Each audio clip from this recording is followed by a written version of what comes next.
Assalamualaikum warahmatullahi wabarakatuh. Selamat siang Bapak Ibu, salam sejahtera. Siang ini saya akan menyampaikan materi yaitu bagaimana membuat anak itu menjadi pintar dan besoknya bisa kaya.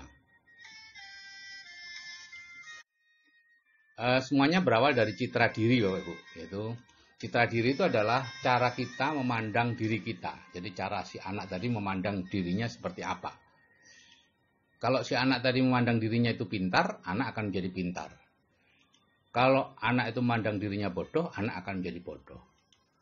Jika kita memandang diri kita orang kaya, kita akan menjadi kaya. Jika kita memandang diri kita orang miskin, kita akan menjadi miskin. Ya. Orang yang memandang dirinya miskin itu biasanya ya sering sambat, sering ini mahal, itu mahal, dan sebagainya.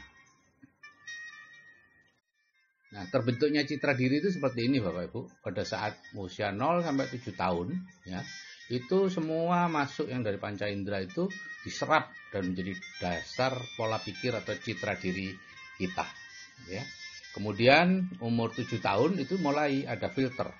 Ya. Yang menjadi filter adalah bahan-bahan yang masuk sebelumnya. Artinya segala sesuatu yang cocok dengan filter itu dimasukkan, yang tidak cocok akan dibuang. Ya. Nah, usia 13 tahun filternya sudah jadi dan sempurna pada usia 18 tahun. Sehingga sejak usia 18 tahun sebetulnya nasib anak itu sudah terbentuk berdasarkan citra dirinya. Ya. Jadi data di filter itu di-download saat kita tidur. Ya. Hanya sedikit yang bisa masuk karena yang lain yang tidak cocok dengan bawah sadar kita akan dilikuidasi. Dan karena 90% pikiran kita adalah pikiran bawah sadar, maka sebetulnya itulah yang menguasai diri kita. Atau kalau dalam bahasa sehari-hari yang 10% itu keinginan, yang sedangkan yang 90% itu kebutuhan. Ya, jadi bukan keinginan kita yang dikabulkan, tapi kebutuhan kita. Nah, sekarang ini contoh nih terjadinya citra diri bodoh. Ya, semua diawali misalnya Abdul mendapat nilai buruk di satu mata pelajaran matematika atau apa. Nah, itu satu kaki. Ya. Dia melihat, oh nilai saya buruk, berarti saya bodoh. Bawah sadarnya seperti itu. Tapi baru satu kaki, belum seimbang, gitu ya. Tapi kemudian ini gurunya, bu gurunya belum belajar tentang cara berpikir, kemudian mengatakan, ya biasa kan, Abdul, ayo belajar lebih keras ya, supaya nanti bisa dapat nilai baik. Tujuannya bagus merangsang Abdul, tapi secara ternyata itu kontraproduktif karena bawah sadar si Abdul akan mengatakan, oh berarti saya bodoh ya, sehingga perlu belajar lebih keras. Nyatanya hanya saya yang diingatkan oleh bu guru, yang lain-lain tidak, gitu ya. Dua kaki terjadi, ya. Dua kaki citra diri bodoh mulai jadi. Kemudian sampai rumah, ibunya mengatakan, ibu dulu dapat 9, kok kamu sekarang dapat 5? Nah, ini sudah 3 kaki sudah selesai sudah, ya. Citra dirinya akan katakan saya lebih bodoh dari ibu. Apalagi kalau ibunya membandingkan dengan kakaknya, kakakmu dapat 9, kamu kok dapat sekian gitu. Maka citra diri bodoh sudah terbentuk sempurna dan anak akan menjadi bodoh. Gitu ya. Akan ada semacam mental block gitu ya, dalam pelajaran-pelajaran matematika atau pelajaran apapun yang sudah ada citra diri tidak bisa. Nah, citra diri pintar juga sama. Diawali dengan mendapat nilai baik di satu mata pelajaran, kemudian bu guru mengatakan, oh Abdul pintar sekali ya. Nah, sehingga si Abdul merasa dirinya pintar, kemudian ibunya juga memuji, sehingga lebih pintar. Jadi citra diri pintar terbentuk sempurna dan anak menjadi pintar. Nah, jadi bagaimana sebetulnya cara membuat citra diri anak? Jadi tugas kita Bapak Ibu adalah menciptakan citra diri pintar pada anak. Itu tugasnya orang tua dan guru. Tapi sayangnya karena tidak mengerti, akhirnya justru kebalikannya yang terjadi. Jadi kalau kita melihat rapot itu hanya nilai yang baik saja yang dilihat, ya. Dan dipuji habis-habisan. Misalnya itu nilai keterampilan atau apa 9,5. Wah luar biasa ya. Bapak dulu tidak pernah lo dapat sekian. Nah, jangan pernah mengomentari nilai yang jelek. Kadang-kadang si anak, terutama anak-anak yang koleris dan lain-lain, merasa tidak puas karena ada nilai jelek. Itu kita harus menghibur mereka. Oh ini lumayan bagus, kakekmu dulu lebih jelek dari ini. Nah, atau bapak dulu lebih jelek dari ini, gitu ya. Pokoknya katakan itu supaya si anak merasa bahwa dia lebih pintar. Kalau ulangannya jelek ya cari alasan yang bisa menjelaskan mengapa itu terjadi. Oh enggak apa-apa, itu dulu kamu ingat ibu itu kamu sakit waktu itu. Nah, atau malamnya kamu capek banyak tamu. Nah, atau apapun lah. Pokoknya bukan karena faktor si anak itu sendiri, tapi faktor luar yang menyebabkan nilainya jelek. Kalau hasil ulangannya bagus, sebaliknya, puji habis-habisan. Kalau perlu dipigura itu, ya, cantolkan di tempat belajarnya dia supaya jadi kebanggaan. Jika tidak pernah mendapat nilai baik di sekolah misalnya, ya buat ulangan sendiri di rumah. Anak, ayah, ibu, kakak yang mau diajak kerjasama, kemudian bagaimana caranya dibuat supaya nilai yang terbaik ada pada si anak itu. Dengan begitu dia akan merasa terus sebagai orang yang pintar dan lama-lama akan jadi pintar.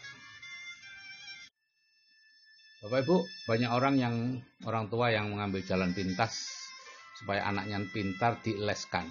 Itu kontraproduktif Bapak Ibu. Karena begitu Bapak Ibu mengatakan si anak perlu les, berarti Bapak Ibu sedang mengatakan si anak itu bodoh. Ya, jadi jangan memberi les privat ke anak ya, kecuali materi di luar pelajaran. Misalnya les balet, les bahasa Inggris atau les main piano atau apa gitu ya. Karena kalau kita memberi les si anak di mata pelajaran yang biasa ya, kita seperti menganggap si anak itu bodoh. Nah kalau anak yang minta dileskan, itu jangan langsung dituruti ya. Kita yakinkan dulu bahwa dia itu pintar sebetulnya. Nah, kalau dia ngotot, kemudian menyalahkan kita tidak mau membiayai dan lain-lain, barulah dia kita leskan.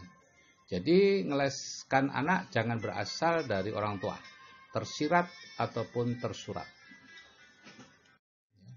Nah, ini tahapan dalam hidup Bapak Ibu, yaitu pendidikan, pekerjaan, dan hasil. Ya. Setelah kita sekolah, kemudian kita bekerja, dan dari situ harusnya mendapat hasil. Penghasilan ya mungkin 100 juta, tabungan 2 miliar, rumah 2 hektar, mobil 3, umroh tiap tahun, bangun masjid, anak asuh, dan lain-lain. Itu hasil. Yang jadi masalah adalah ada garis di situ, ya, yang tidak bisa kita tembus. Kenapa? Karena kita sejak kecil tidak pernah dibiasakan melihat hasil. Ya, kita hanya berhenti di pekerjaan, gitu ya.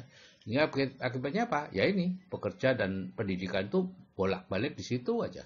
Sekolah, kemudian jadi guru, kurang pendidikannya, sekolah lagi, kemudian jadi ini, pendidikan lagi, S2, kemudian S3, S4, S-Teller, dan seterusnya. Proses saja Bapak Ibu yang dilakukan. Hasil tidak diperhatikan.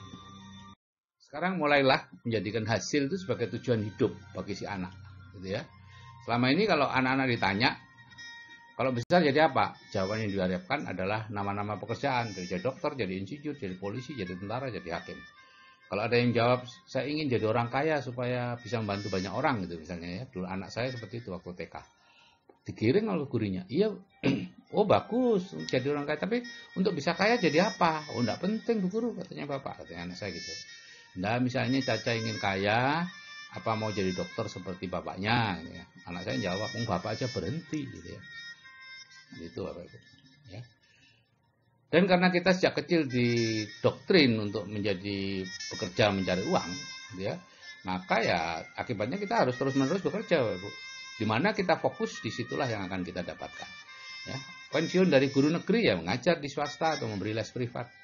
Pensiun sebagai tentara jadi satpam, terlalu tua ya kemudian jadi pulang ke kampung gitu ya. Pensiun dari pejabat menjadi konsultan, mengajar di universitas swasta dan lain-lain.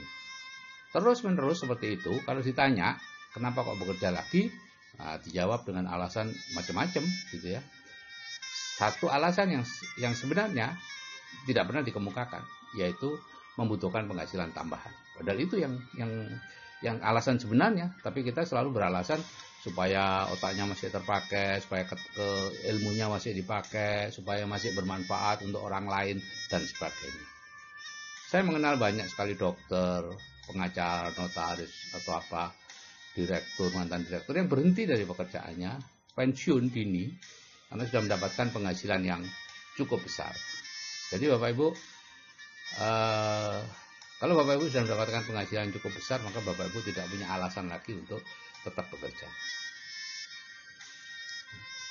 Nah, kita perlu merubah ini sejak anak-anak untuk tidak menjadikan bekerja mencari uang sebagai tujuan hidup, melainkan kemakmuran atau kekayaan sebagai tujuan. Untuk itu yang pertama diawali adalah menghilangkan dulu orang tuanya fobia kaya, ya, dengan mendengarkan audio terapi bawah sadar itu, fobia kaya ini akan hilang.